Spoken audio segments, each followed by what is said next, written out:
So when we ask for now I did you say accessibility. See what I mean, you guys? I did say accessibility. I might be ovulating. I don't know.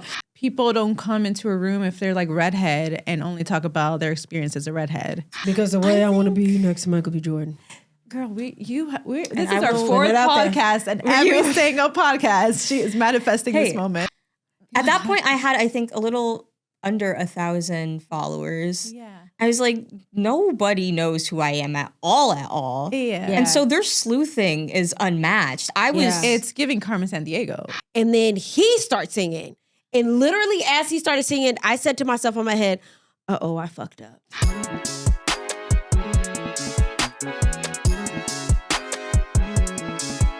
Welcome to We've Been Like This, the podcast with Jill and Lolo. Welcome back to another episode of We've Been Like This, the podcast, where staying true to yourself is the ultimate life hack. I am Lolo. And I am Jillian. And we need y'all to make sure you are subscribed to the YouTube channel, subscribe to all listening platforms. Everywhere your podcasts are available, we are there too. So make sure y'all do that before we get into this next episode, because this next episode is tea. Yeah, we have our very first guest, which honestly, like, it gives me so much joy that we have the guest that we have, because we were in talks of like who to bring as a first guest, and I think it's so fair that we chose Marissa Bode to be our first guest. Yes, because she's iconic. And she's also like moved so many mountains and opportunities and just set the bar really, really, really high of what representation means on screen at such a high caliber. Absolutely. So I'm really excited to get into that with her. Yes. Me too. And like just chat. Just chat with her. I love her. We love her. Yes. And I'm excited for this. Yes, me too. I'm very hyped. I'm very excited to see what she has to say. So before we get to talk to Marissa though, we have to catch up because it's been a minute. Yes. So what has been happening new in your life, bro? Yeah, so I actually, funny story. So by the time this comes out, we've already been a couple weeks in, but I used to do so many things spontaneous. Like I am a very spontaneous, like I am that girl that you call at 3 a.m. and you're like, hey, we need to go to Vegas. And I'm like, hey, my bags are packed. Yes. Where do I Love meet? that. You know? Love that. And I used to do it a lot when I was younger. Mm-hmm. And last week, my friend was like, hey, I want to go to San Fran to see if I can catch the Super Bowl. And I was like, oh, wow, okay. I mean, did you get tickets? And she's like, no, but I feel like, I don't know. I feel like it's calling me to go. And I was like, my schedule was free.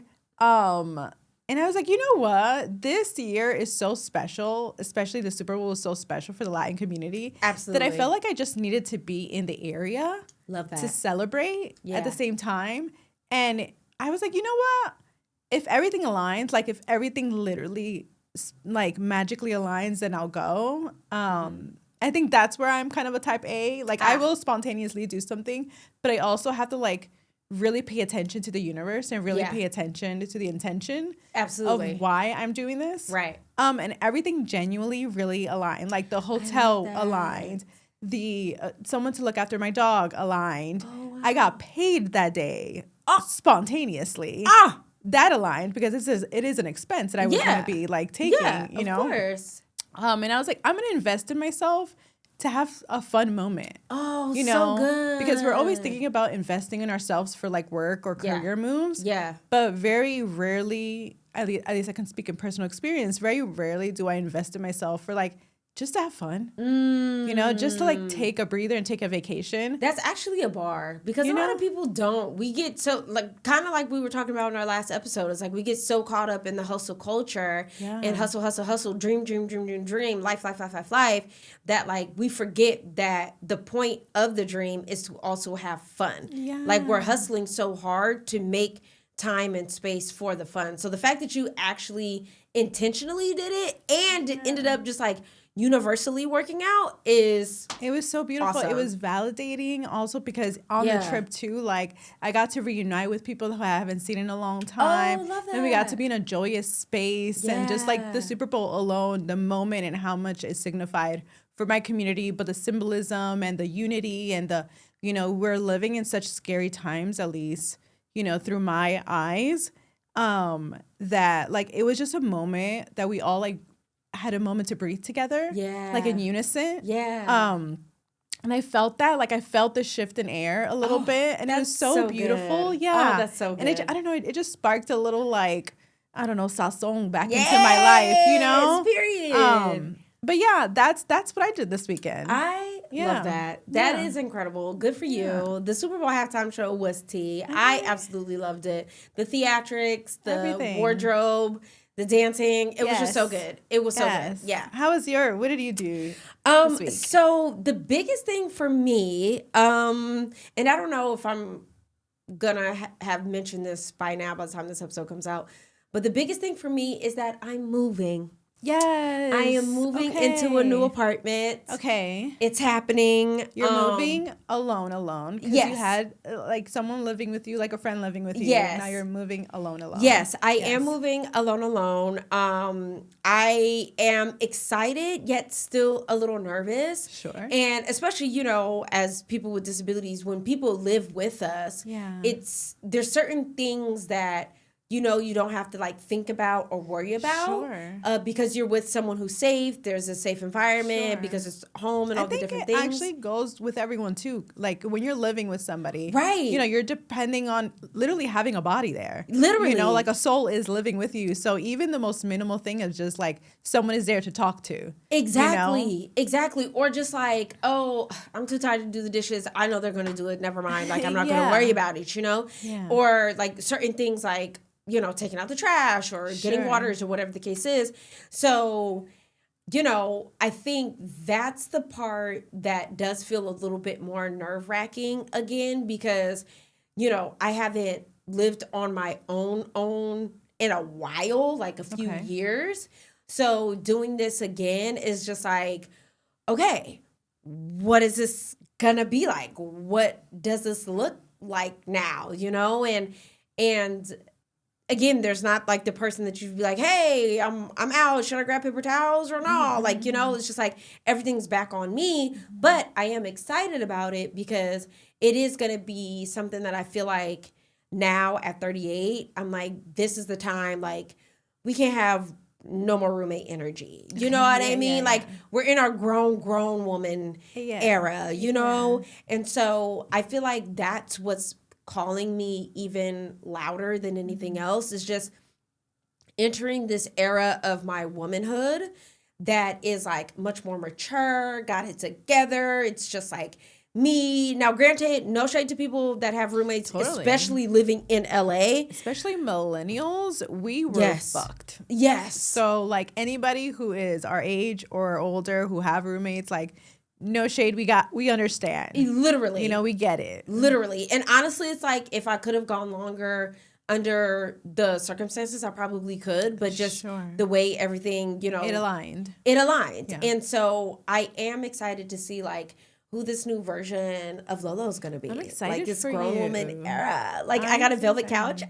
Oh, I love I'm velvet. so excited. But you're like, I mean, I say this like probably once every episode, but you have like exceptional interior design taste. Like you actually studied for it. Yes, I did. But also like you genuinely live it. Yes. And like I would live in your, like if you designed a place. Yes. I would pay you double. Yes. Because you're that good.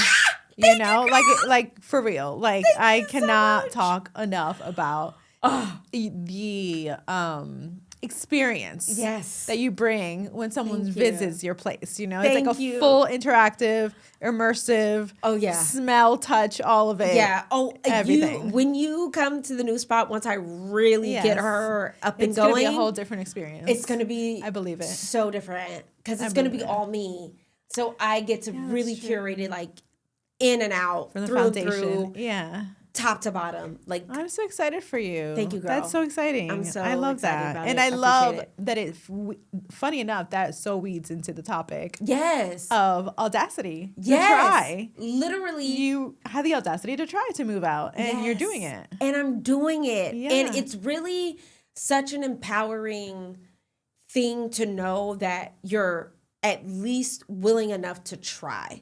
I think that's the thing that, for me and my experience and just like having conversations with other people, is so many people get so caught up in the process that they don't even try to start. They get so overwhelmed with, what if this happens? What if that happens? The end result. The end result, or just the fear of, well, this could happen, or that, all the possibilities and situations. But it's like, all the possibilities and situations can happen even if you don't make a move. So make the move, have the audacity to try something new and just see what happens. Yeah. So literally like entering that space. And again, it's like bigger than just like the new space, but like, I'm just already envisioning, like, I'm going to wake up and make smoothies. I'm going to like do all these things, like, you know, and because it's like, I want to try for 2026. And I even had a conversation with my team. I was like, I'm not fucking around this year. Okay. I'm not. No, you shifted quick. You locked in. I locked the fucking. You locked in. 2025 and 24 were some challenging years for me. Okay. Professionally, personally. 2025 was better personally, but professionally was very, very challenging. So 2026, I told to myself, I was like, I'm not fucking around anymore. Not that I ever was, but like, I'm taking the non-fucking aroundness to a whole other level. Yeah. Personally, professionally, like I'm not playing, like I'm sending emails to my team like constantly now. We're having calls like every single day now. Yeah. Like literally when before I was kind of like lackadaisical, I was chill. I was like, oh, I don't want to be annoying. I don't want to be that kind of client. Yeah. But no, I'm annoying. Even though my team would say that I'm not annoying, but I'm going to annoy you. You're persistent. Yeah. Thank you. But was it like, I know like for me, when I am at that point, I see it's always motivated by like being annoyed or tired or feeling repetitive of a system that isn't working for me. Yeah. So what is something like, does that look for you? For you, do you just like wake up and you're like, no, fuck it, I'm just going to change this whole game? Or is it like a process, or is it like a journey that you have to like endure to get to here? I think it's a little bit of both, right? Like for me, the journey of what I went through in 2024 and 2025, again, professionally and personally, all of that I feel like came to a head like towards the end of 2025, which then made me be like, you know what? I'm tired of feeling like I don't know what's happening in my life. I'm tired of just letting life happen to me instead of creating the life that I actually want.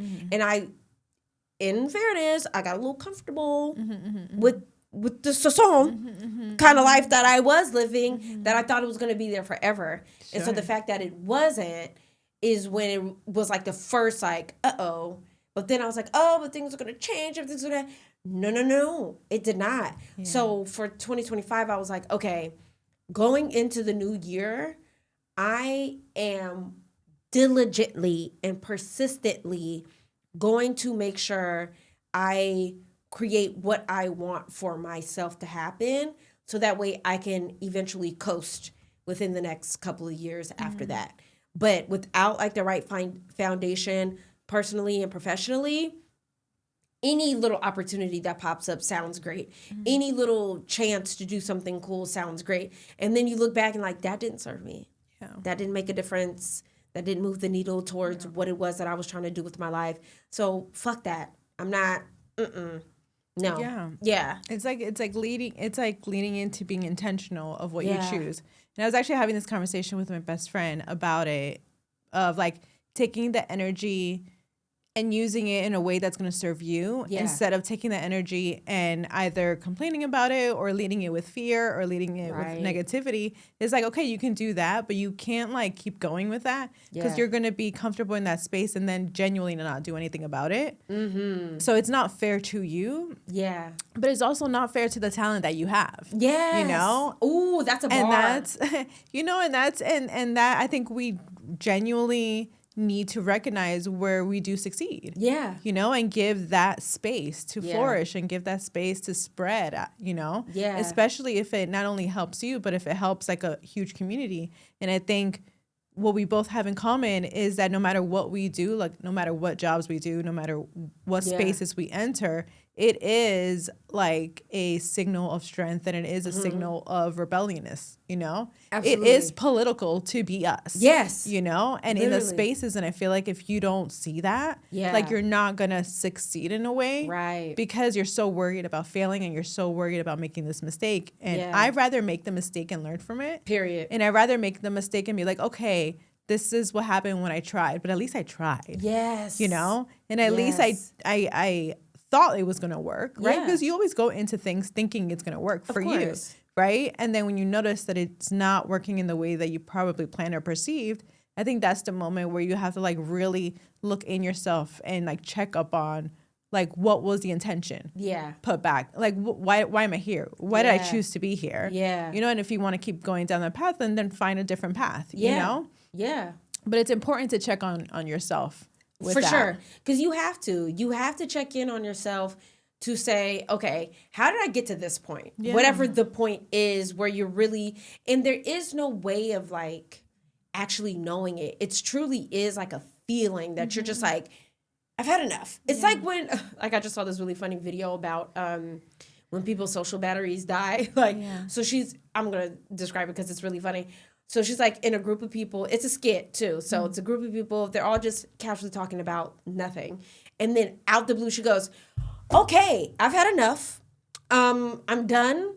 Thank you so much. I've hit a wall. I've said every story that I could say. I laughed at everything I could laugh at. I'm done. Like literally. And it's that's so real. And that's the feeling. Yeah. Literally, it's like you can't explain it. You just know it. And you're like, I've had enough. I'm done. But the beauty of having the audacity to try is when you've done it once, you know, you could do it again. And if you've done it in one area, you could do it in another area. And just know, like, you can keep trying over and over again. Because to your point, either you're going to make a mistake and learn from it, that's going to make you better, or it's going to work out exactly the way that you planned it and going to give you even more courage and confidence to do it again. And the thing is when you make a mistake and you fail at it, you know that you have then conquered that mistake next. Like, you know what I mean? It's like, okay, I already did it. So what? So what's scary about the next mistake? Who cares? You know what I mean? So I think that's the part that's really great about just having the audacity to try. Yeah. And I think that's why like our first guest of the podcast is really beautiful, because I think all of us have that in common, that we woke up one day and was like, you know what? Even though this career, there is no roadmap for it at all. Yeah. You know, especially, and I have to like be very specific and very intentional, that it's not like there wasn't actresses who had a disability that were on screen. Is the fact that we are women of color at this caliber.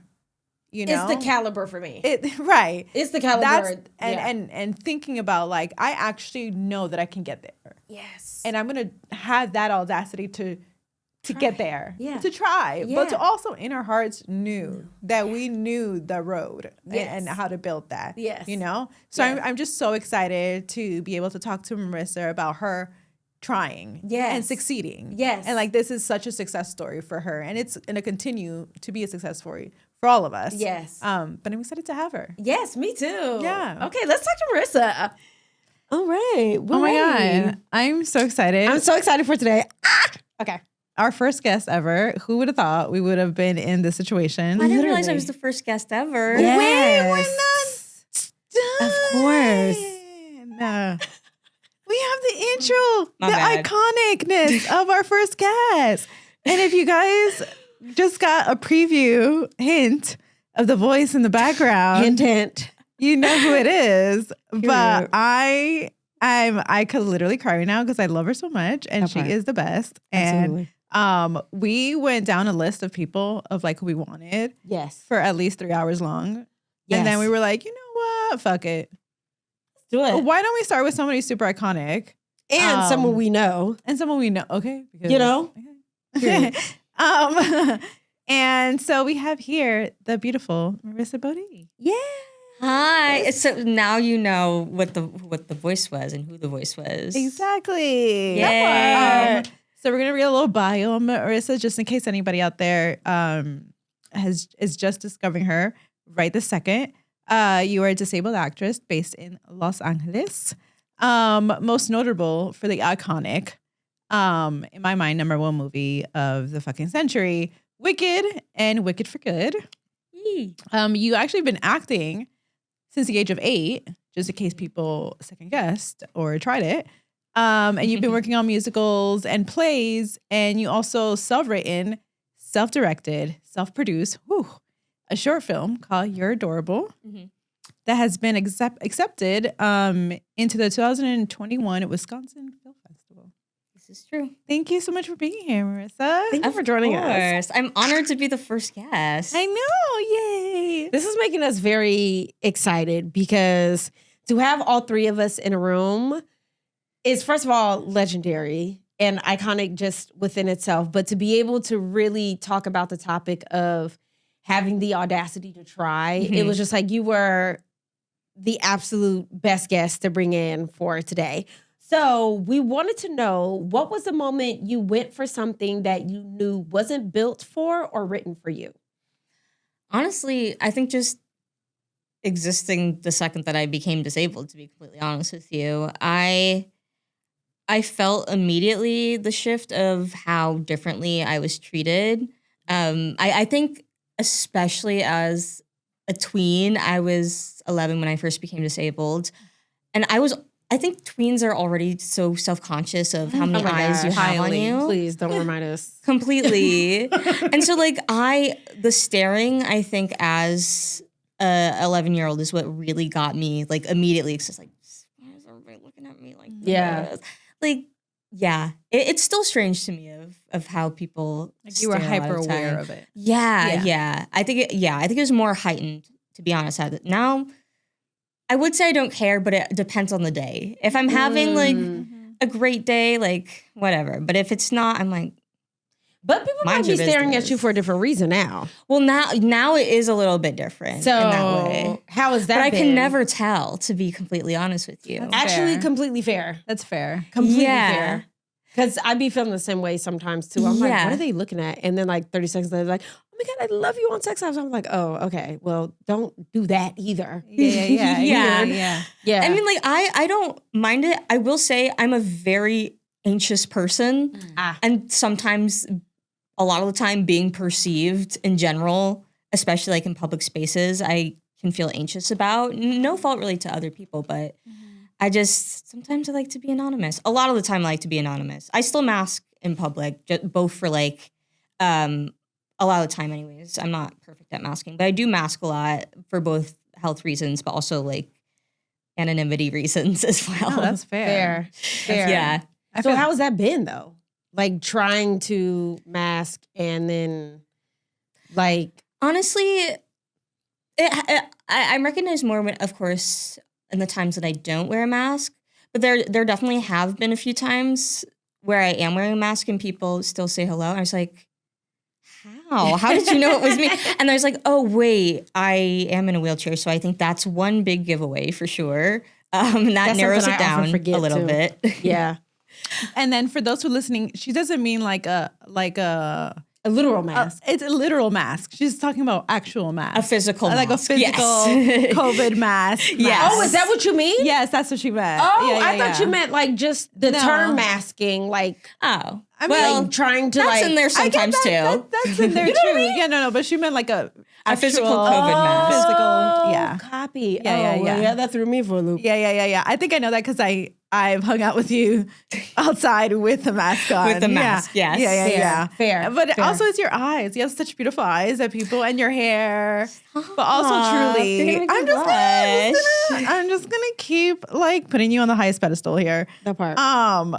I love that, and I also relate to it so much because you know, going outside sometimes can feel like a jungle gym. You know, trying to like navigate through the spaces, literally trying to look out for your safety, and then when people, you know, I'm sure, and I want to say they mean it with the best intentions. Some of it is so like abrupt that it can throw you off course, and then you're all of a sudden like panicking because you're like, okay, if they hug me too hard, I can fall fall over if I'm in a crack in and if anybody lives in LA knows that the streets here are Horrible. really horrible. Yeah. My power chair is couldn't hold 400 pounds. But there's been times where I'm like, oh, this is gonna be the end. I'm gonna. It's a wrap. over. It's been great, guys. Thanks to this tree root Yeah. that's cracking through the fucking sidewalk. Exactly. So I totally understand being hyper aware of that, and it's not like we're not saying to not come and say hi. I'm sure you love it. I love it. I'm sure there's moments like any human that we're okay with it, and there's other music. There's other moments that you're like, maybe read the room a little bit. Yeah. Yeah. But to go backwards, what did it feel like? Like, what was your reaction when you first initially got those audition sheets and you were like, okay, this is for Wicked, the biggest Broadway show ever. I've seen Wicked on Broadway 3 times. Period. That part. Cried every single time. I will have to openly admit I had never seen Wicked. Okay. At all. Okay. So I did not know the gravitas. Hey, there were 2 sides of a coin. Some people didn't, some people did. Yeah, so that was my bad. Yeah. But when I saw the film, hello! Amazing. Yeah. I mean, live theater is great always, but also that's also not always either financially or quite literally physically accessible to everybody. Yeah. So I'll never knock anybody for not seeing the show in person. Yeah, fair. Yeah. Well, what about when you got the audition? What was that like? Well, I knew I had to lock in for sure. Right. Period. Yeah. I definitely, of course, took it so seriously. And I think that same night prior to the next day when I recorded it or recorded my self-tape, I was very much going over them again and again and again. So I had it down as I love to do. And then I did do a number of takes because I am a perfectionist a lot of time. What's your sign? I'm a Virgo. Oh, there we go. Of course. Well, now I was going to guess it. See, that makes sense. But the fact that you are makes makes complete sense. September? I almost on the cusp. You thought of that. You're like, when's my birthday? Yeah. End of August. End of August. Virgo. Yeah. Okay. So you might have a little Leo sprinkled in you. But yeah, well, I know. Really I honestly don't know a ton about astrology. To be completely I'll tell you one thing. Virgos are organized. Yeah. Well, organized sometimes for me specifically. I can be very disorganized, I will say. I'm very type B for sure. Period. High five. Yeah. Me too. No. I am very type B, which growing up drove my mom very crazy. She gets the struggle. Very type A. She's very, very type A. too. I'm type A. I'm more type. I'm a blend. You're leaning more type But A. I am definitely leaning more type A for sure. But having been very close to a Virgo, perfectionism is the thing for you guys. Yeah. So that much that anytime someone's like, oh, I just want it to be perfect, I'm like, you got to be a Virgo. Yeah, and they are. And they are. And they are. always are. Yeah, so yeah. love that. Sorry. You did it 20 times, you said. Yes. Well, I will say I'm a perfectionist to a certain point, and sometimes I'm just let it go because otherwise I know I'm going to frustrate myself if I overdo it, and I never want to get burnt out in that way either. For sure. So I did it a handful of times. Early in the morning also because I read it with my dad, who is my reader for most things, to be honest.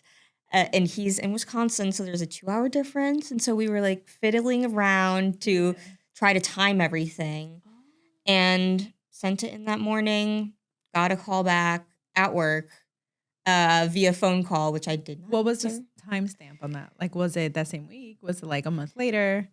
For the callback? Yeah. It was the same day. She said, oh, I'm that good. First of all, we're saying that for people who don't know. Yeah, typically, right. It's a waiting process. Yeah. And I think it's also because Nessa was one of the last people cast. Yeah. And I think that they were at a point, and from what John had told me, they were at a point where production was also hey, so we really need to cast this person. Yeah, yeah, for sure. So For sure. I think that's also why, is because they were, because also, and I know I'm jumping ahead a little bit, but when I was eventually cast, they wanted me there the next day, which couldn't happen because I didn't listen to my mother and didn't have my passport at that time. Shout out to her mother. Listen, that's why type A's need to be in your lives, type B's. Honestly, yeah. She keeps me on my toes. I love that. I love that. I love that even more because this is like a fun fact, I guess.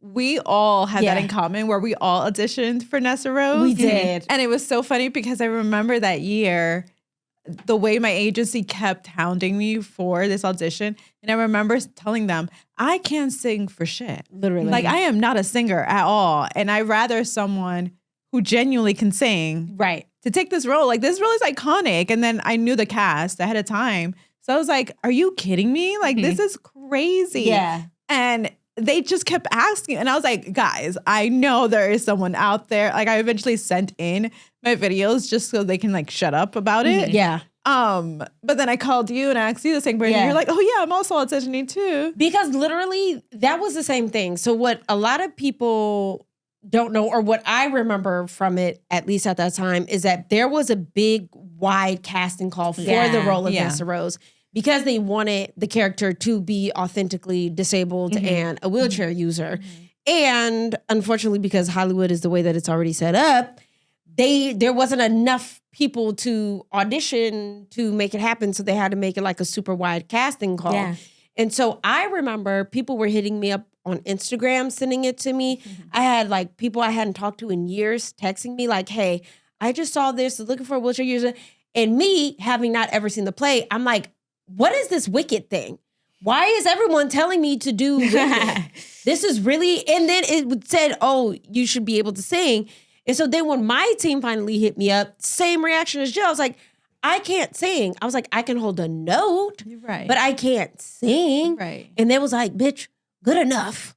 Okay, just send in a little singing sample and we'll tell you whether or not you can audition. So I sang Amy Winehouse, Valerie. Oh, wow. And my team was like, no, you're auditioning for this. Like, that's good enough. They'll figure it out in the studio. And then that's how my audition story is like very long, but that is literally how it started. So the fact that you got your call back same day really eats down. Yeah. It says a lot about your audition tape too. Like I genuinely dressed up. I feel like I wore, what did I wear? I think I still have a top. It was like a little white blouse that I have worn for several. Honestly, I think I only wear it for auditions that are like very specific, either period-ish pieces or something where it's like a very delicate kind of vibe for the character. Like the tone. Yeah, at least initially. Anyways, because we don't know. Well, if you haven't seen it for the second one. Yeah. Oh, yes. Yep. That part. And I think for me, like when I found out that you got it, I was like, who is this girl? Who got this part? Literally. And then when I saw you, I was like, oh, damn it. Well, duh. Yeah. Like, of course. What was strange is I had a few DMs before my casting was announced from people. And this is how I know how locked in musical theater fans are, especially when it comes to finding casting for things. I was like, at that point, I had, I think, a little under 1,000 followers. Yeah. I was like, nobody knows who I am at all. Yeah. And so their sleuthing is unmatched. It's giving Carmen Sandiego. Like, I was out here with their, with the magnifying glass. Like, literally, we got detectives you. for real. No, they gonna figure something out. I was like, how? Honestly, what I think happened is Ethan had followed me. I think he was the first cast member who had followed me. And I think they probably went through his following. It's like, okay, who in wheelchairs is he following? Who's new in here? Yeah, exactly that. I think that's how it went. Hilarious. I love that. They figured it out. I love that. That's amazing. When for you was the moment that you were like, after you got over the fact that like, holy shit, this is like going to be a huge thing. Holy shit, the director is iconic. Like, John Chu done all these iconic movies. When was the moment you're like, fuck, this is gonna mean so much for our community that has like literally nothing to like in representation wise? When was that moment? Where were you? And like, what was your initial thought process? Honestly, I think it started when we were filming. But even then, I don't think it fully locked in, because when we were filming, it truly did feel almost like our own little world. And oftentimes I forgot that a lot of people are going to see this. Not all the time, because going back to perfectionism thing, I do put a lot of pressure on myself. And especially, and I think that's what it was, is when we were filming, I put a lot of pressure on myself because I know there's not a lot of us in this industry at all. And so I want, there's always a proving yourself that's there. And I try to balance it to where I do hold myself to a high standard, while at the same time knowing that disabled people do belong in this industry and that we should be here and we shouldn't have to always go above and beyond to prove that, per se, because our able-bodied counterparts don't necessarily always. Obviously, it's a hard industry to break into for anybody. For sure. Yeah. But it's different. It's different. It's in a little extra level of responsibility we never signed up for, and now we're here doing. Yeah, let alone a disabled person of color. And thankfully, we have two other baddies in this room that are here and doing the damn thing also. Yeah. And synced. We do that all the time. But with you saying, like, you were putting the pressure on yourself, like, in what ways did you feel like that pressure showed up? Like, just in your performance, or how you behaved, like, off camera, but just like, you know what I mean? Yeah. Like your conduct. Well, I'm always an anxious person, but I do think it was heightened a lot of the time. Just sometimes waking up with a pit that a lot of people I know have, but in my stomach of being like, oh my God, like, I know a lot of people are going to see this, and I hope I do well enough to where there isn't somebody that's like, oh, well, they could have just gotten an able-bodied person to do this better in that way. And I know that's a very big possibility for sure that a lot of people could say. And I don't know. I did feel like I had to prove myself in a lot of ways. And so again, like, I truly did do my best to put my all into it. And honestly, I also was sent the audition prior to my agent sending it to me. And I didn't audition first and foremost because I was self-conscious about my vocal abilities, knowing like the other cast members also. And knowing that you have a beautiful voice is wild to even hear. Well, thank you. It's just, and also because I so early in my career, having cast members who are, one, established, but two, just so good at what they do. It definitely is and was intimidating. But I do think them being welcoming definitely helped me feel a little bit more at ease. But also at the same time, I know at the end of the day, it has to come down to me in my head and just breathing and truly living in the scene rather than thinking about the outside things of having to prove myself and this and that. Yeah. I mean, and to give you your flowers too, because it was because of you that Broadway changed. For the Broadway show Wicked, which was always played by somebody who didn't have a disability at all. I was watching Wicked for the first time in high school, and I wanted to sit with my colleagues, and the space they had was like way in the back. Like you could not, like it's like worse than nosebleeds. It was like basically outside of theater. And I was just like, mind you, I was in college freshman year, I think. And I was just like, I want to sit with my colleagues. So I genuinely like walked down these like really steep steps to watch it. Yeah. Because they didn't have space, and their excuse was that the theater was very, very old. And that they're which is very, and I say this, always such an excuse. I say this because I went 2 years ago to London to a museum that was literally built like around Jesus time. Yeah, and they had an elevator at the outside of the theater. The outside of the Memorial has an elevator. So yeah, exactly. They had an elevator outside of the museum because they couldn't build it inside because it was too old. And I was like, oh, they found a way to do it. Yeah, you know, it's always such a cop out to me in that way. It's like, okay, it's old, so renovate it to some degree, and it's not like if it's a historical building, of course, no one's saying you got to tear the building down. Right. Nobody's saying that. But we gotta be accountable. Yeah. I think there's no accountability when it comes to that. But also, it's just like, let's figure out a way. Like, let's actually put the note in and let's actually like put action into this. Yeah. Because it's really disheartening to be in that position. Lucky for me, I'm ambulatory, but there's a lot of people who aren't. Yeah. And they should experience Broadway, in this case specifically, in the way that it should be experienced, you know? Absolutely. If anything, give me the ticket for free because I still had to pay for it. Yeah, you know? literally. But saying that, I love that because of your character and because of the casting of your movie, that they decided that it was about time to change, to cast somebody who was authentically the character that was written. You know, and that was so beautiful to see.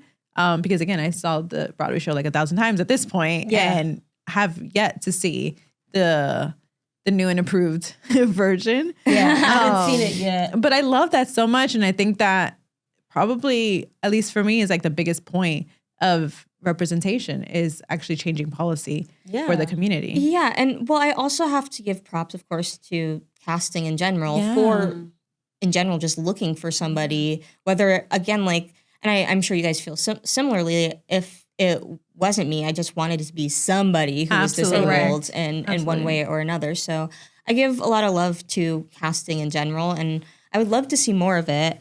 This is me low-key teasing whatever or just the indie that I'm filming currently. But the character in it, her disability is not mentioned once, which I love. Nothing to do with her disability at all. Love that. And I think, and what I love, I think, most about that, or any character where a minority is playing them, is it not always being so overt, but no matter what, their existence, the nuances will always be implied of their lived experiences.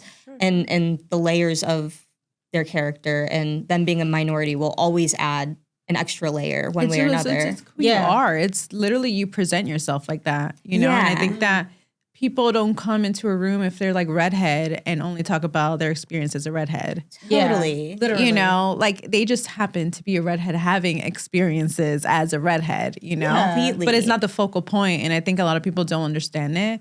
And on the other side, it's like, I understand when people talk about it because there's a lot of ignorance that is I think it's around the world. a necessity to some degree of telling our stories. Totally. And notice how I say us telling our stories and not having them always I written think for you us. might need to say that one more time. Having more disabled people in the room and in the writing room and consulting. Yes. Which is also what I love about Wicked Part 2 is it is a little bit different from the stage version, and they had a disabled person who consulted them on how to change the magic of it all just a little bit without getting rid of the magic in totality, to make it a little bit less about fixing her character. Because that was the problem. That was a problem with the original. And I say problem because I don't even know how to describe it, but it was problematic for our community, right? Okay, the representation was there in some capacity, you know? But it was always very much the story of like, she needs help. Yeah. She's sad. She's depressed. Yeah. She thinks this is going to be the thing that gets Bach to fall in love with her. Yeah. Like, all the things. You know, and you know, spoiler alert, who haven't seen the second one, but you guys changed it in a very different way. Yeah. I was even surprised when I saw it. I was like, oh shit. I loved it. I thought it was dope. I was like, okay, period. Yeah. I loved it. Yeah. You know? But I appreciate that it was very top of mind when writing that scene specifically. You know? Yeah, 100%. I give a lot of props to Winnie. I love Winnie so dearly. She's the sweetest woman ever. And she was a consultant. She's one of the writers. Oh, she was on the one of the main writers, writers. But yeah, she's just really good at, because she's the main writer really of the original show and also the screenplay. But she really does her best to listen to the community as a whole, because I of course wasn't the first disabled person to bring it up, and honestly, I didn't bring it up. The script was already there because she had heard the feedback from the disabled community. There was a lot. Yeah, I was not the feedback. I know. It's a misconception. There have been a handful of people thinking that I made the changes, but the script was already written. To be fair, but because Winnie wanted to do right by the community, she's just a very kind person and really just does want to represent community. If she is writing about a community that doesn't belong to her, she wants to do right by listening and understanding, which I really do appreciate, and really all we can ask. Honestly, that should be the foundation, to be honest. It really should be. Don't know. They like the thing that we're talking about, whether you, for anyone listening or watching on YouTube, is that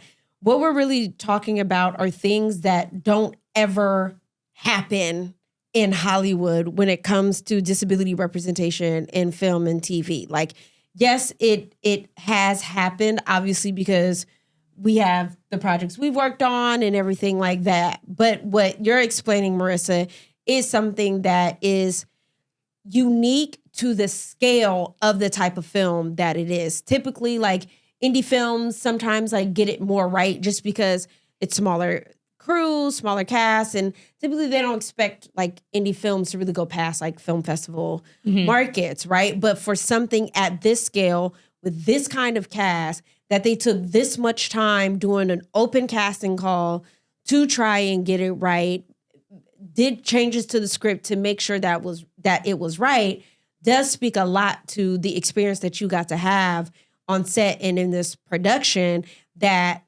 people maybe didn't really give full credit to during the press. Yeah. You know, because I think that is a big storyline that was missed or undermined, that they didn't, and I don't know who the they is, but somebody didn't really capitalize on that opportunity with you being there and being able to say, you know, X, Y, and Z, this is what happens. This isn't normal that happened, or whatever the case is. So with that, how did you really, like, again, because this episode is about having the audacity to try. Yeah. Was there any moments where you felt like you had to speak up and it happened for you, or you were able to have the audacity to just, the audacity to be in the room, especially like with that being the cast? Because funny story, I'm just going to throw it out there. I did do a chemistry read with Ethan. I had no idea who this man was. I had no idea at the time. I hadn't. SpongeBob. No, had no idea. So we're about to do the music number in the audition, and of course, you know, Nessa starts singing first, and then he starts singing.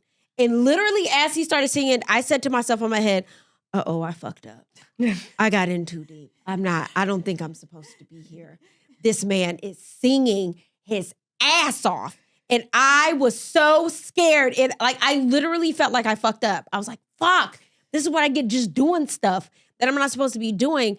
And he sings the way that he does. So I'm like, I could not imagine Cynthia and Ariana on top of that. So like, for you, and you held your own. That's the thing too. You held your own in the scenes. You held your own going back and forth, whether it was dialogue or a music number or whatever the case is. So where did you find that audacity to go in like that and just try?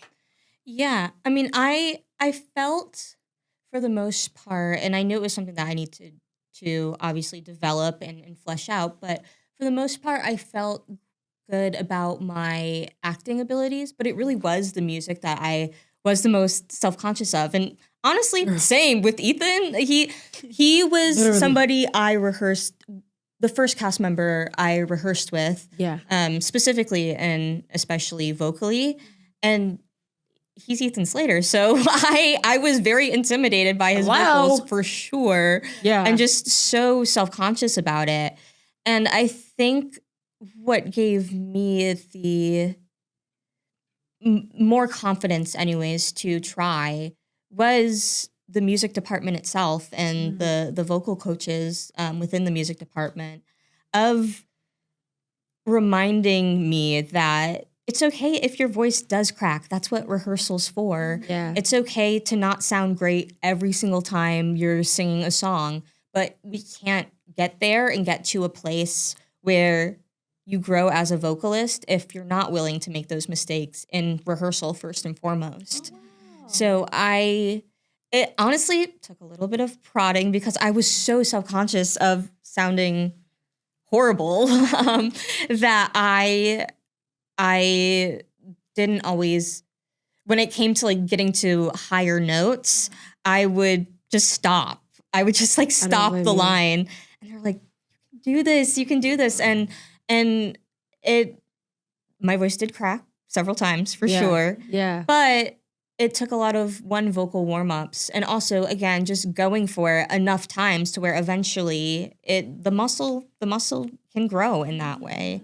And it did. And I give a lot of love and a lot of credit to the music department for sure for encouraging me. Because child, had it been me, I'd be like, cue in Cynthia, please. Please bring in Cynthia for the snow. Thank you so much. I appreciate you guys. Was there any fun vocal warm-ups that you had? Oh my gosh. Do you still do them? Those are my favorite. I love vocal warm-ups. I should do them more. I feel like there's a handful in my back pocket. I'm trying to think of if there was any ones specifically that were very unique or different from the ones I have done just previously. Yeah. Because I have taken vocal lessons before, and of course in high school I was in choir. Yeah. Love that. But oh my gosh, what did we do? I'm like Raven Simone, like what's it called? That's So Raven, like eye flashbacking. Zoom in her eye. Yes. Oh my gosh. I'm sure there's like a million of them. Of course, like just your regular sirens going up and down and like opening your nasal passage also. Did you do the thing with the straw in the water bottle? I did that. Yeah. I did a little bit of that. I've tried it. I do the siren a lot, like especially for like voice acting auditions. Mm-hmm. I always I imagine just me in a closet in my walk-in closet with like all my clothes everywhere, and just like locking myself in there while my dog is like, girl, that is a closet, and just me doing these like siren vocals before I do a voiceover audition. So I love, and I feel like I just do them for fun because I have my voice sometimes gets like deep. For no reason. And like, as you know, especially in like animation, you have to be a little higher. A little more energetic. Yeah. I get that too. I feel like my voice is naturally in a little bit of a lower register, and I feel like it's evolved that way over time for sure as my voice is maturing. Yeah. But I'll turn it on like this if I have to. I love it vibes. It's amazing. Sorry, it's a bit British. Lauren just comes out with her British sometimes. It's really, it makes as I feel like most people within theater spaces or acting spaces do. Come out with throw in a random accent. You know what accent I really do want to like nail? Jamaican. No, New Orleans. I want to get the New Orleans accent. The NOLA accent. That is my favorite. If there's ever any man or woman with a, well, not like that. As a queer woman, I'm like, Lauren. I just love the someone like you want to tell us? Lil Wayne's first wife, Toya. Sure, yeah. Toya, she still has her New Orleans accent, like strong, deep, yeah. And I love listening to her talk. It's just the coolest accent in the world. So that is one that I would love to learn. But I feel like I would sound gimmicky without like the true I get that training. Completely. Yeah. You know what I mean? Mm-hmm. So not that my British, well, actually I can't take that back. My auntie, she's British. And when I showed her my British, she was like, that's very good. Well, I can't do very good, but she told me I was good. So that part. Shout out to my auntie Sally. You said, give me 2 tequila shots and I got it. Right, exactly. There you go. So going back, also Trinidadian. That accent goes crazy. Oh, I love it. Trinidadian accent. I can't even begin to attempt that. I would have to apologize to the whole entire. I'm not even going to try to attempt to that. But I love hearing it. Yes. What has been like if you were to like pick, what was a moment or what has been the gift of all of that career move and that like saying yes to this to this lifestyle, because it is a lifestyle. Yeah, now that you're in it, you're in it. You're in it. Yeah. Yeah, I think just the community of it all and giving me a platform to talk about things that matter. I definitely have a lot of imposter syndrome. So I think using my voice for things that truly, truly do matter helps me feel better about things, because it brings me to a place of, well, I do have somewhat of a platform now.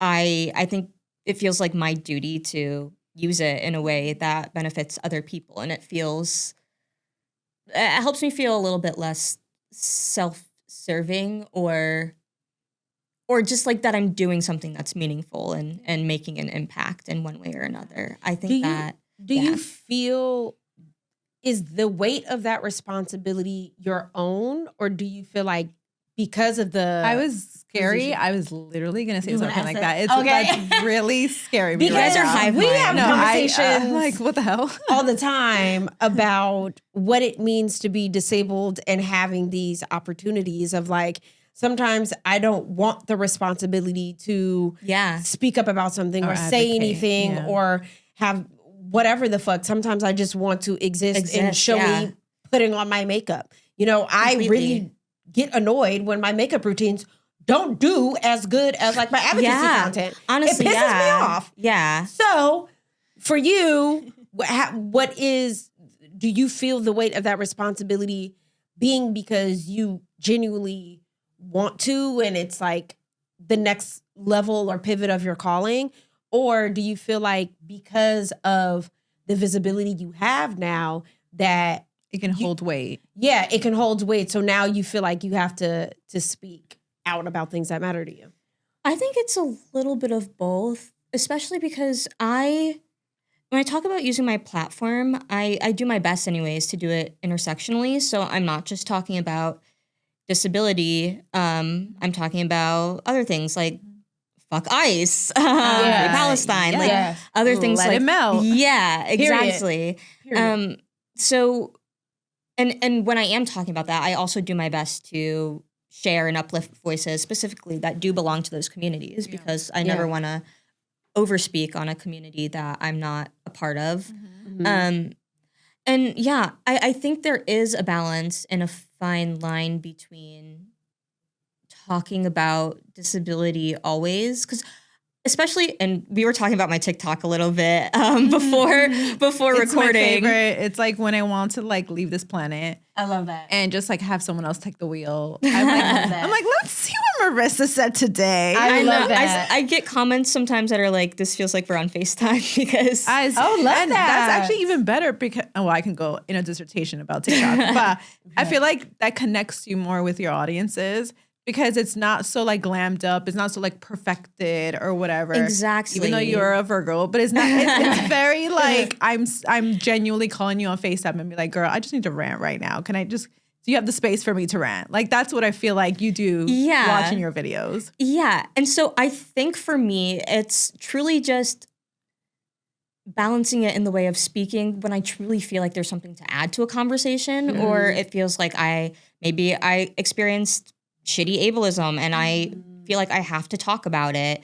It's truly just when I feel like it comes to me rather than being like, okay, Marissa, you have to speak on this. Yeah. Because if it is something where it's like something like 504 being under attack, and I can speak on it, but there is also a lot of other disabled people within the community and a lot of other people sharing those things or posting about them. Yeah. So in those cases, I'll just reshare those. Yes, that is my exact motto as well, because I just feel like there are other voices within the community that are better at explaining, are more knowledgeable, more trained, like this is their professional realm on these spaces. Yeah. So I'll support it because what they're saying is what I believe. I just can't articulate it as good as they can, you know? So I feel you 100% on that, where sometimes I have gotten, calls from people and be like,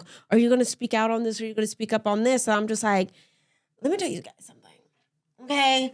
I know my wheelhouse. I know where I'm good. I know where I'm strong at.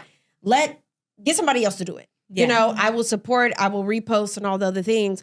but I just am not the voice for it. And I don't want to take up the space for the people that have a stronger voice in the space than I do. So I 100% feel you on that. And I think more people should be more comfortable and okay with that. It feels very fake to me when I see people who are influencers that are like, I've never in my life seen you ever say something. But because someone in your close circle is like getting attacked for whatever reason that they are, now you got something to say. It's kind of like that. Never mind. I'm not even going to bring them up. I'm not going to bring them up. But it's just very I'm curious now. Well, I was going to say like the Paul brothers. I feel like I mean, I feel that's like the whole thing. That's what I'm saying. That's why I said, I'm not afraid to say fuck the Paul brothers. Oh, yeah. No, we're not afraid no. I said that's a whole thing because that's literally a whole episode. Well, I think, and to your point, I do think there is, and I do think people should speak out when they can. Yeah. But I definitely have also seen a few videos on my timeline where it kind of feels like, okay, here, damn, where it's not like, where you can kind of tell it isn't necessarily coming from a place of genuineness I don't know. And I don't want to like pick apart because I do think it's important to have people for the movement. Totally. But sure. I don't know. I mean, I don't know if this is what you're trying to say, but I feel like, because I've been saying this for weeks now, that I have noticed a lack of critical thinking in the sphere of like influencers or in the sphere of anyone with a camera and access to social media. Yeah. And if we're specifically talking about the disability space, not everyone who has a disability needs to educate the world, you know? Like there's so many advocacies out there. I honestly feel sometimes in interviews, when that's all I'm being asked, it can feel a bit tokenizing of like, 100%. I have to, I feel like sometimes people see me as an actor and like, oh, you're a wheelchair girl, so you have to speak on everything wheelchair related all the time. It's like, I want to talk about my art also. Of course. And, yeah. She's actually really good, like, collage maker. Oh, stop I don't know if people know that. I love that. But let me tell you she something. eats a collage. Period. I don't really be on TikTok like that. So I feel a little left out. You know what? On that You really can't. Honestly, You know good what? for you Wait. sometimes because You can't sue it. I'm just kidding. Yeah, like, I'm the true millennial that I just can't get off Instagram. Like TikTok just sounds noisy. And I'm like, it's also very I wish I was easy there. to lose a day or lose an hour by Hours. scrolling. Okay. Yeah. So it's probably for the better, to be completely honest with you. Fair. I auto post on TikTok and then randomly go in there, check comments, and then I bounce out. You know what? I wish I was there. Fair. I have My best friend an has illness of doom scrolling on TikTok, and it's unfair. Yeah. Yeah. To me. Yeah, my best friend for years was like, you need to be on TikTok. Everybody's so real and honest over there. I'm like, fuck that. I don't want to learn again. I'm so exhausted. Sorry, go ahead. I was gonna say Instagram Reels is a thing too. So It is. And that's what I get stuck on. Yeah. Only because I get stuck on all of it, unfortunately. Yeah. Because I've been stuck on Instagram since it became like a thing back in like 15, 16. Like that's when it really started to kick in full drive. Yeah. So I'm one of those people like, listen, I could go to a restaurant 1,000,000 times. They've got 1,000,000 things on the menu. Guess what I'm going to order? The one thing that I found out that I liked over and over and over and over Especially again. if you're paying money. Thing. Yeah. You know, why switch it up? If it ain't broke, don't fix it. That's how I feel about it. But, I don't know. So I'm so sorry. I'm going to doom scroll your TikTok today. I'm going to try it once, kind of go. Yeah. I'm like, I've had this 1,000 times. I'm bored. It depends on the day for me, to be completely honest. Because I like to be an adventurous eater as much as possible. Right. But then there's those days where you're like, I know what's going to be good. And I know what I like. And I don't know if I feel like trying something new today. Just stick to it. That's fair. What's your like, if you had I'm going to fuck up her character's name. Glinda in the first one. Glinda in the second half of the first one / the second one. Yeah. Wait, Galinda in the first one? Yes. And then Glinda without the G. Oh. Yes. Glinda. Glinda. GL. Why is so the original? What is this ESL for me? You know what? It's It sounds like Say what you want. Say it with your chest. Too, okay. but If you had a little wand and you can magically like gift Hollywood an opportunity to do something, what would it be? It doesn't necessarily have to lean into disability. It could be genuinely anything. Because the way I want to be next to Michael B. Jordan.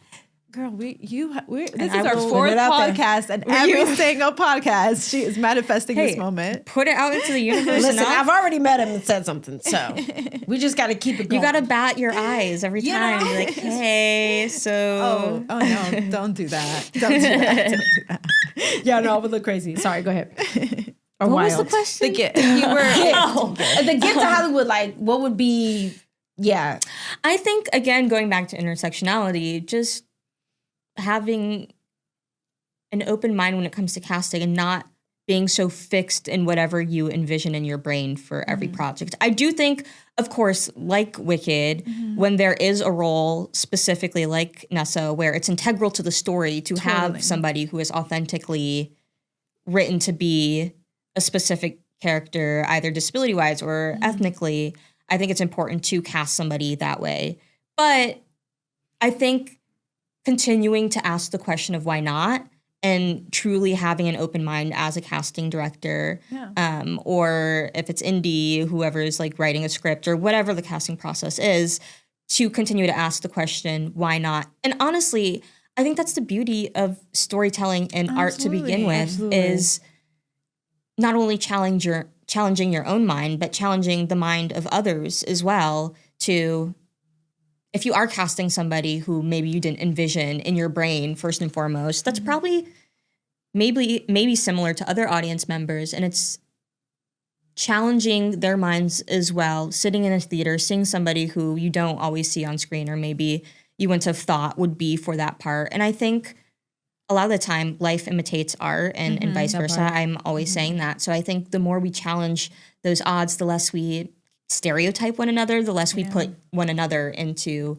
less boxes. Yeah, no, I agree. I think Love that. I always found it interesting that, like, in the world, especially if it's not a documentary, right? If we're not doing an autobiography documentary, we're in a world of fantasy. We're in the world of make-believe. We're in the world of like magic. Yeah. And you are consciously not putting in the biggest demographic, the biggest community in these spaces. Like, I always found this so weird that like space movies were so inaccessible. And I don't understand. Because it's space. It's fucking space. Like, y'all are floating in space for real. Yeah. You know, and you can make it up. You know, I look at like Bridgerton, right? Yes. It's a fake world, right? Yeah. Like these people were not real. Right. And we just saw, I don't know if you guys saw the last season. I did indeed. not. Run had me sit down and watch that with them. Whole thing. There was a girl who had a disability in that season. Yeah, she was a great character. But I was like, yeah, why not? Literally, why not? not? It's like Hollywood can visualize Anything. and create anything. Yeah. From blue people to fucking things with big ears, like just all kinds of wild stuff. But it's like, once we're like, okay, well, let's involve somebody with a disability, then they're like, oh, I don't know how. That's not I don't know. realistic. The That's not budget. realistic. Yeah. The budget. Without even asking the question of how we can make this accessible, without even Absolutely. envisioning having an idea of what a budget would look like. Because in the here's first the thing. place. The thing that people really need to understand about accessibility is that it already exists somewhere, 100%. somehow, some way. So when we ask for now I did You say see what I mean, you I guys? did say accessibility. I might be ovulating, I don't know.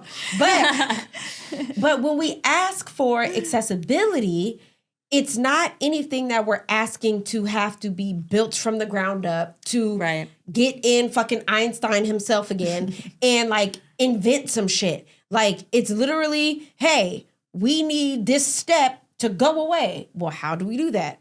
A ramp, because it already exists. Like, or this is like way up here. How do we get them from here to way up there? I don't know, a lift, an elevator, That's right, because that's in my apartment building, and I've been on one of those before. You know what I'm saying? And it helps everybody.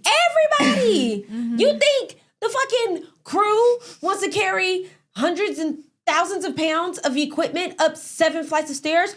No, but I bet you if they had an elevator there because there was a disabled person on set, they'd be like, yeah, tell that motherfucker to wait. We gonna take this up and down to do the crew stuff. Or, you know what I mean? Or if somebody has a leg injury on set, they don't have to be fired and worried about losing their job because the access is there. Literally. Exactly. So it's nothing that we need to like come out of nowhere, but it's the excuses that really aggravate me. Yeah. Also the imagination too. Yeah. Because like also not to throw in my also indie film that I'm going to I'm going to start.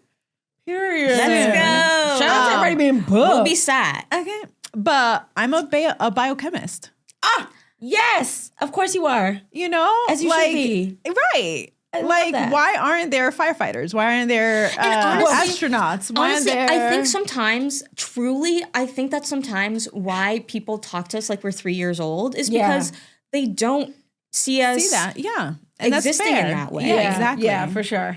They think that we can't always think for ourselves or that we're people or grown adults in that way because one, it's not represented in media, and two, because of the lack of access in the world, oftentimes disabled people don't always take that step, or we're just not hired because people doubt us and doubt our abilities to begin with. The cycle continues. That they can't imagine that a disabled person could also be talented. Yeah. That's what I think is like the biggest part, right? It's just like this feeling or this like unspoken energy of like, oh, well, we can't really hire somebody in there because can they really go toe to toe with memorize stuff or really bring like when there's no evidence that we can't. When there's no evidence that we can't, or and that be the gag. You're putting us in a monolith. Yeah. And that's unfair. Exactly. You know? Yeah. What's something that you like tell yourself when you have these like moments where you just genuinely want to do acts of violence to people for what they say or how they move, whether it's ignorance or not? Like what still keeps you here? I think it's trying to have some form of empathy and come back down to earth and remind myself we aren't taught about disability in most K through 12 programs. And so it is a cycle when kids become adults who didn't learn about disability to begin with. And of course, they oftentimes remain ignorant about disability because they just didn't learn about it. So I choose to encourage others to do the work. I think there is, of course, more of an excuse when you're a kid, but as you grow as an adult, you should be open to learning about people that don't look like you consistently. Sometimes I do let it out and go on a rant on TikTok. Sometimes she crashes out. Yeah, sometimes I do crash out or call out. And as I did a few months ago, an airline or just airlines in general for being horrible. Which airline? Access. Please don't say Delta because I love Delta. Which airline? I can't remember because they're all bad. Delta's actually really good. I will say I just had a recent experience with Delta that really blew my socks off. In a good way or a bad way? In way? A great way. Oh. In a great way. They put my chair in a cage underneath not the cage. Plane. The casket thing. Not a casket. Not a cage. It ain't no casket. Yeah, it's like a tin box. No, mine was see-through. You saw it? I think we're talking about two different things. You guys, you guys anyways, are talking about two different things. I mean, I saw mine, so anyways, okay, yours was see-through. That's clutch. That's what I'm saying. So here's the thing. Listen, I told people, I said, look, don't mess glass? up. No, it can happen glass. Maybe like plexiglass or something like that. Oh, you like the Pope. The who? The Pope. The Pope? Girl, the Pope, he walks around. Okay, never mind. You know what I'm talking about? When he's walking down the... Sam knows. Sam got me. Sam got me. Does she? Yes, he's in glass. Oh, yes. okay. I think I'm going to have to Google now because now I'm curious. I'm definitely going to have to look this up after. When he's outside greeting people, he's in like a bulletproof glass. Okay, then that must be what it is. That's what you're Googling. That must be what it is because what happened was the dude put my chair underneath the plane. In a Pope thing. Then he, in my Pope cage. Yeah. Yeah. Oh, I've never seen I have that. not seen that either. Yeah. You probably don't see it because there's so many people when he's walking down, the peoples. Yeah. But Fair. he's in that car and it's all like And then it must be- bulletproof. Yeah. Yes. See? Yeah. Yes. Yeah. It was something like that. Yes, it was see-through. Yeah. It looked durable. But yeah, he put it in there, then came back up and then showed me a picture. He was like, That's I'm so showing good. That's you. never happened to me. That's what That I'm has never saying. happened to me It either. never happened to me either. So that's the reason I'm going to This just... is this year or No, yeah, this 25? just happened in January. Oh, wow. Oh, wow. Yeah. That's a win. Yeah, literally a win. However, every airline outside of Delta, Right. I don't know. But They- Delta, they they- did a big one that day. Oh, what's the money for that? So one? I appreciate that. But sorry, to your point. Honestly, there is a lot of power within social media. And Hell yeah. if it's not, if I do have a platform, I know one thing that if they don't care about it in the moment, they hate bad press and they Yes. hate when their pockets are affected, and they hate when there is somebody possibly with the platform calling them out because they know that there's potentially a ripple effect with that. Absolutely. I try to use my voice in that way too.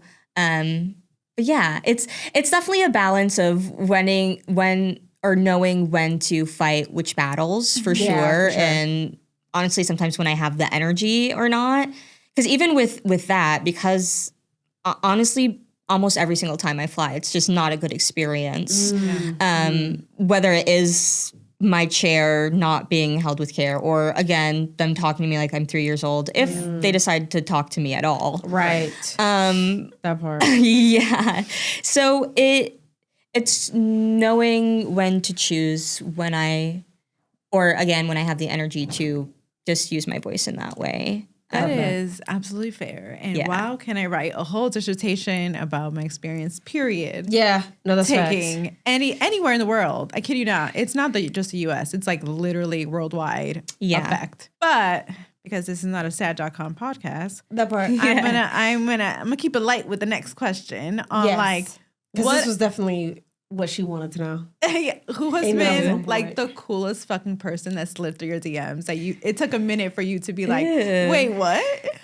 It's so strange because I really, really try to do my best, because also something that I've yapped about a number of times on the Clock app is parasocialness. And so I Yeah. really do try to do my best to Break that down. see What does that everybody. Yeah. Just basically parasocial relationships are something that people have It's a with either phenomenon. people online or, Yeah. or celebrities, and them feeling like they They know the attach. person, basically, is being attached to somebody like you know them and know everything But about you don't them. really know you that. But you don't don't know at them at all. all. It's Oh. basically like a one-sided relationship a lot of the time, mostly like online a lot of the time. Yeah, Oh, like okay, the most got it. dangerous is like severe Stalkers. stalking. Yeah. Oh, got it. I didn't know there was a name for it. I just Yeah. thought it was like weird behavior. Yeah, or like people assuming things when they don't know the person at all, Yeah, basically. exactly. Yeah. Okay, got you. So I try to do my best to dissect that and to not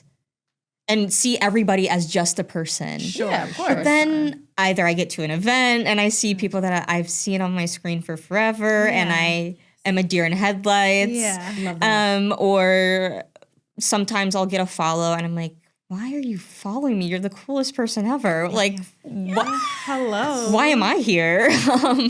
But let me think. Honestly, The first And- one comes to your mind. Yeah, that gagged you, and you was like, this actually goes back to the Clock app, as it does a lot of the time. But I think Rachel Wait. Zegler, Oh my God, I love her. she's so cool, and I will be a Rachel Zegler defender to no end, because it actually I does. agree. It will always. I just always get not even irrationally angry, but irate when it comes to yes. how women are treated Especially in this industry. her. Specifically, I am a Rachel defender to no end. Obviously, again, going back to the conversation of like seeing people as people, not necessarily pedestalizing people. Obviously, everybody is critiquable, but she did not deserve. For Snow White or any. Yeah, I know absolutely you're a not. grown ass man. I know you don't care about Snow White. You just No. want an excuse and a moral excuse to hate on a woman. Anyways, she she sent me a message because I had brought her up casually in a TikTok that I made about how women are treated in this industry. Yeah. And she's like, hey girl, someone sent me this video that happened to come across their timeline and I just want to say thank you. I was like, so sweet. Rachel? That's really sweet. Yeah, she's so sweet. She's like really sweet. And I also like hold so much space for not only women in media, but young women in media. Yeah. And having like she's so young. Sorry. You I need to calm down. It's such a sensitive topic, but like we have a tendency in this industry to have like very mature, close to the end of the line men preying on on young. Yes. Oh, I get so pissed off. Little sometimes too, though. You know, like young women or, you know, and it's like, or just women in general, to be honest. Yeah. And it's like, you don't know left from fucking right. Like, this is not your place to talk. Like, who are you, first of all? And like, why are you even here? You know? And poor her, she like treated it with so much grace. Yeah. And it sucks that we have to treat it with grace because then if we crash out, then we're the bitch. Totally. And that shit pisses me off. And you know what? I will crash out. And if you look at me as a bitch, that's not my fault. That's your You fault. said that, not me. Not me. Period. I've never said that. That's on you. That says a lot about your mental health, not mine. Yeah, and look, I do my best anyways to be self-aware and to even like tell my friends constantly and check in with my friends and be like, hey, is this wrong? And thankfully I do surround myself or do my best to surround myself with friends that will call me out if I am saying something that may not be the best phrasing. Sure. But and thankfully that they'll tell me. I know when something is fucked up. Yeah. A lot of the time anyways. Mm-hmm. And I try to be self-aware, but also know when people are wrong and know when they're not being. And also, like, if you said that, then I should say what I should say. Yeah. You know, if you have going back to the topic, if you have the audacity to say that publicly, then I should call you out for it. Yeah. You know? Yeah. And also, like, I also try to do my best to give other people grace. Totally. And not see everything in black and white either. Because that's what I would want for myself. Yeah.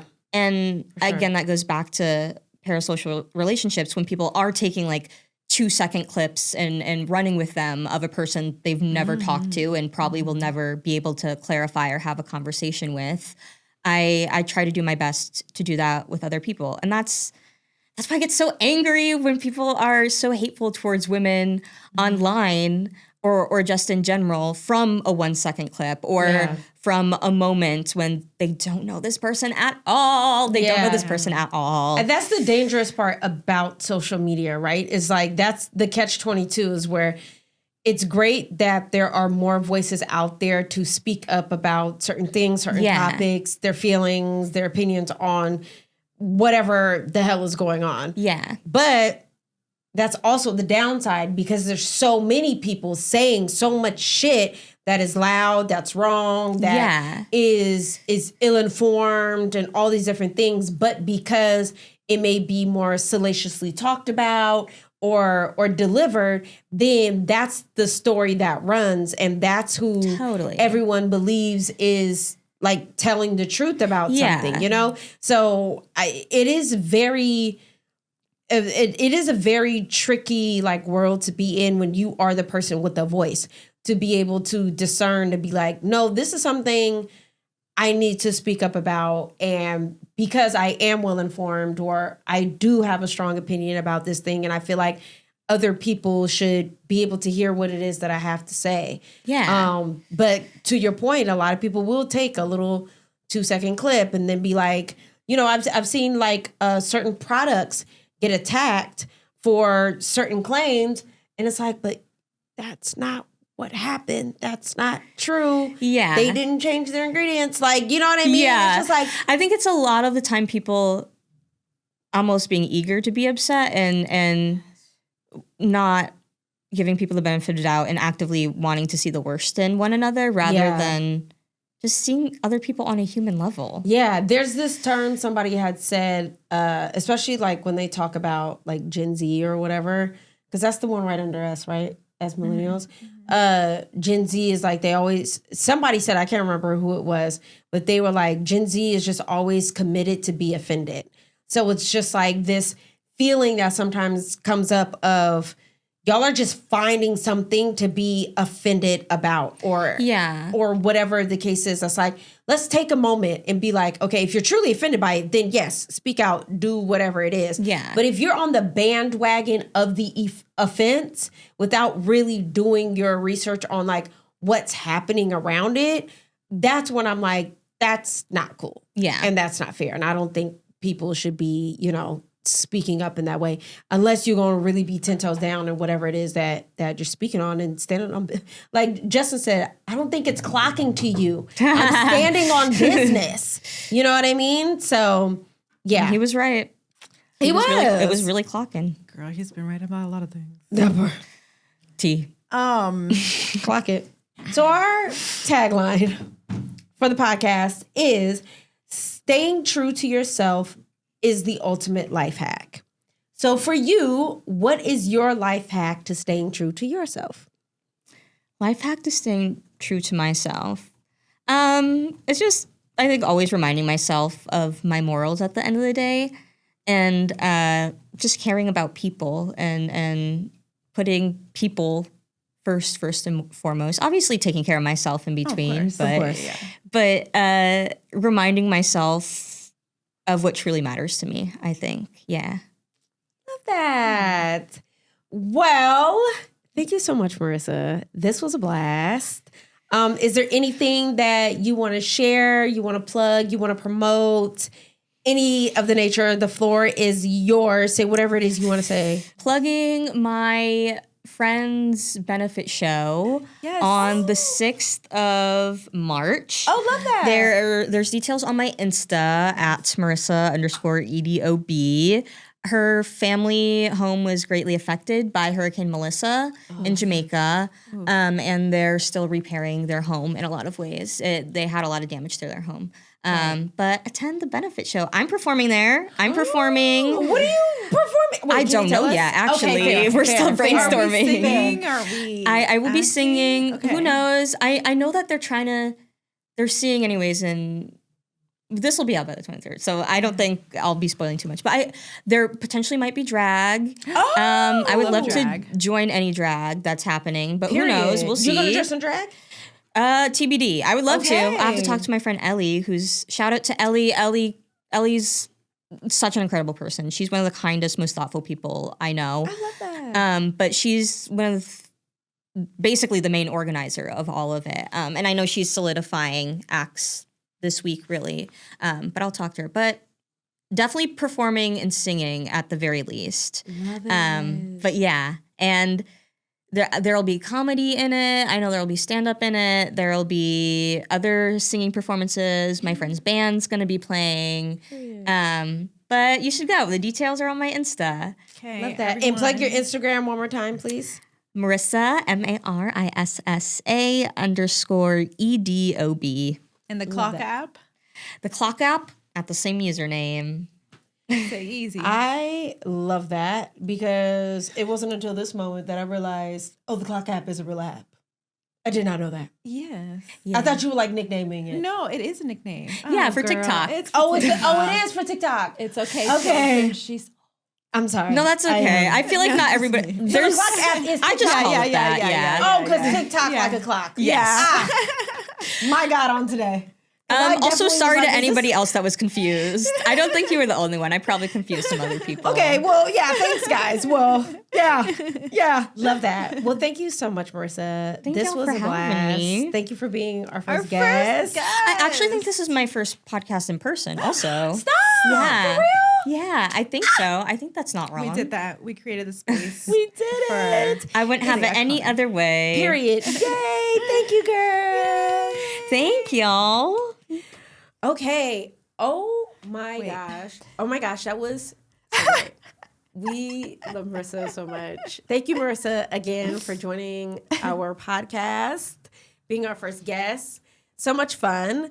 So with that, speaking of wanting our audience to tap in with us, we got a question. Ooh. And again, remember, y'all, these questions aren't always like on topic with the actual episode. We just want it to be like an unfiltered, easy way for y'all to tap in with us to ask whatever it is that you want. So someone had asked us, with your abundant careers and seemingly lavish lifestyles. Oh. Which. Okay, seemingly lavish? Seemingly lavish? Is it not? I don't know how I feel about, but we're going to give her grace or give them grace. I don't know who it was. Yes. Yeah, I'm going to give them grace. Okay. Seemingly lavish lifestyles. How do you navigate intimacy in personal relationships? Ooh, how do I navigate? Oh God, who navigates? Who navigates it? I think that's the better First, question. let's establish that. I think are we navigating? The navigational system is kind of broken on dating at the moment. Yeah, no, that's facts. It's giving like MapQuest right now, and we need her to update to Google Maps or something because it is scary out there. The bar is low, you guys. The bar. Where is the bar? The bar is no longer there. The bar is a dot. I don't know. I think I feel like I know what they meant about intimacy. I think they meant about relationships. Yeah. Like romantic relationship is what I'm saying. They didn't really specify, but that's what I'm assuming when I think intimacy, like I assume some level of romance, but I think also paired with the types of careers and lifestyles that I was going to say, it's like, how do we I'm going to assume that maybe there was an element of like, well, maybe how do you trust people when your career, that's your what I was lifestyle thinking. is a particular way. Yeah. Because I'm very, very, very, how do I say? I keep that very separate from my career. Yeah. Like I don't really talk about my personal interactions or my personal relationships, whether romantic or friends, out loud. Yeah. Because for me, that's so sacred. Yeah, for sure. And if there's something like I already exposed myself so much online with my career and just who I am as a person that I'd like to keep that as close to myself as possible. Because I do genuinely, and Sam, who's here, who's known me for like 20,000 years, can tell you that I keep my close friends very, very close to me. Yeah. And like losing a friend, and not meaning like in death, but like literally not being friends with them anymore, hurts me way more than breaking up in a romantic relationship with anybody. Like that affects me way, way, way more. Like that's like the most heartbreak for me. Yeah. So I genuinely pour myself, you know, as much as I can, obviously. Like, let's not pour your whole life into it. Right. Let's like give, you know. Yeah. But I genuinely do give time to my intimate spaces with friends or whatnot, or with family too, you know. And it's not easy. No, it's not. It's not easy with I know my schedule is very sporadic. It's very my sisters could testify. It's like one day I could be free and the next day, like 2 hours before I'm supposed to be in that place, I'm like, oh, sorry, you guys, I have to have a meeting, or I have to like do an audition, or I have to like, you know, review something or whatever, you know? Right. And yeah, I feel like that's why I don't say it out loud, because it's so complex and it's so layered that like unless you are in my space, you're not going to understand it. Yeah, 100%. So I think navigating it, I do my best to learn and be okay with switching it every once in a while, but also like staying true to myself. Yeah. You know, taking time to breathe. Yeah. You know, meditate if I need to, and communicate. Yes. I think that's like the key of it all is communication. And if you're not communicating, it ain't going to go well. Let me just tell you. Not even a little bit. Not even a little bit. And I'll leave that for like at least that space. And if we're going to like in the romantic space, it's hard to say, because like there's an element of safety. Yeah, for sure. In all directions. Absolutely. Not only physical, emotional, mental. Absolutely. Like all of the layers goes into that. Spiritual. Yeah. Which is why, like, I think first or second episode, I was talking about being demisexual, and like it's a very, very, very first episode, and it's very, very important to me to feel as safe as possible. Maybe not 100% safe, right? But like, because you never really know. People put on masks, they be fronting. Correct. But as safe as I can, where if something were to happen, I have a plan. Yes. Of escape. Yeah. I have an emergency plan to exit, you know? That makes sense. And I think for romantic spaces like that, you need to be my friend. 100%. Before I even dive into that, you know? Or I need to know at least what your address is. Like, I need something. Something where I could tie back to you if some bullshit goes down. I watch too many crime shows. I watch too many thrillers, Yeah. and I need to know my own escape plan for myself for every day. But if I have someone else in my intimate bubble or space, I need to know how to escape that person if must. Absolutely. You know? Yeah. Sam just noted location sharing is so important within friends, and I know a lot of friends don't like it because they're, I don't know, it's a transition my thing. besties have my location. Yeah, I have some friends that don't like to share, even with me, and I respect that with whatever trauma they have. Right. But I have at least, I want to say like 10 people that we share back and forward our location just in case something happens. Yeah. And I let them know like, hey, I'm going to go. There was one time actually, Sam is here, and I don't know where it was, but she literally saw me somewhere. She's like, girl, what are you doing there? And I literally cracked up because I forgot. Sometimes I forgot who I share my location with. Yeah. But I was like, oh my God, I love that she actually is questioning because honestly, what am I doing here? You know, and it really I love that. I genuinely, I literally laughed out loud in the street. I love that. Because she texted me that. Yeah. But yeah, I think the way I do it is I do my best to feel as safe as possible. Yeah. Whatever that means to you. Yeah. Do it. Yeah. Literally, don't think that it's weird if you're not sending pictures of the person or the people, even if they're new friends, not even romantic. It's like a new group of friends and they're inviting you out.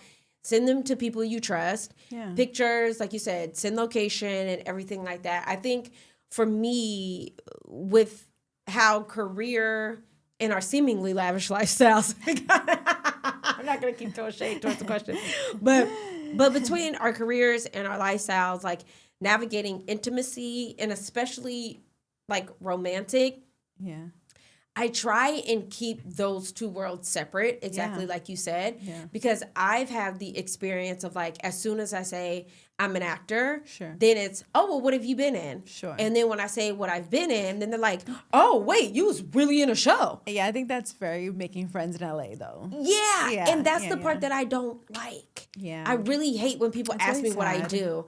And not because I don't want to celebrate brag about, brag about it or celebrate it or anything like that, but it's just it always comes with an ulterior motive once people find that. And it's not positive. Out.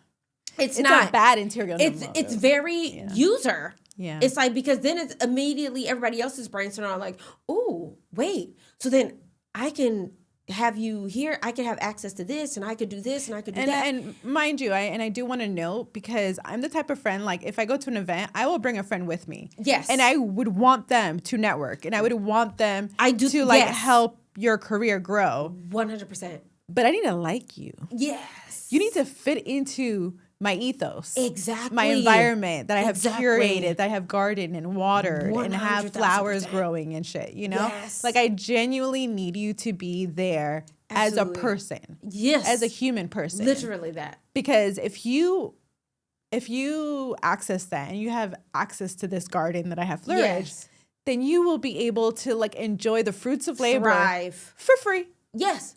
And I am not stingy at all. I will. Not even a little bit. I love that I was able to access this location. 100%. I want all my friends to access the location. Me too. I do the same exact thing. And that's why it's very important to really vet people and their intentions and be mindful of even the way they joke, even the way they say certain things, when they show up, when they don't show up. It's oh, you always show up. Notice it. When something, industry is going on. But then when I'm having a game night at the house, you don't ever pop up. You always got something that you do. Or when I'm sad. Or when I'm sad. Lonely. Sick. Literally, all of those different things. It's oh, you don't show up for those times. Mm-hmm. Clocked it. Mm-hmm. So you have to just be very mindful and vet people, because people are very weird about your career, even in a city like LA, which should be so normalized for us. I would understand if I lived in the middle of fucking Nebraska and I said I was an actor, and they'd be like, "Oh shit, for real?" Like that makes sense to me. I don't know what that accent was. I don't know where that came from. Okay. I'm guessing Nebraska got some sort of Southern, accent. some southerness. Some sort of southern something. Midwest. We caught that. Okay. Yes. Continue. But yeah, like I would get it in places that don't make sense. But it's like LA, like why is this still a thing? You know? And it's so annoying. So it's not as easy or as flourishing as one may assume or think. Sure. But you do just have to do your due diligence. That's why, like, I understand the song by Drake, like No New Friends. It's like I get that. But I also like to be open to new friends because I could always learn from somebody new, and not everybody has weird or bad intentions. Yeah. So yeah, that's how I navigate it. Yeah. You can also revoke a card from the access. Without a doubt. Without being like, oh, but they've been friends with me for a long time, or but they're having a bad moment, or I think when you're at the point of revoking an access card, it should be because you have tried many times. Yeah. And they're just not feeding the garden that you're putting into it. The weeds are coming out. Right. You know, and we don't want weeds in our garden. Not at all. And people do change over time. And so we have to. And you change over time. Yes. So you do have to accept people with where they're at that moment. Mm-hmm. And sometimes the relationship was good at the beginning, but now we've just gotten to a point where we've like outgrown each other. And that's okay too. And sometimes that could be heartbreaking, but it's also still good to know, like, okay, well, I wish them well, whatever the case is, whether it's romantic or platonic. Friendships, no matter what it is, it's like, it's good to just keep your life in a space where it can flourish, it can thrive, and surround yourself with those people no matter what end of relationship that they are in your life. So this was great. Talking to Marissa was great. We really hope that now y'all have gotten some information or some support on having the audacity to try. Go ahead, leave a comment on what you're going to have the audacity to try next. Yeah. Let us know what you guys, what's on your plate. What are you guys going to try and do next? Here we go. We love it. We love you, and we can't wait to see you for the next one. Yes. Bye.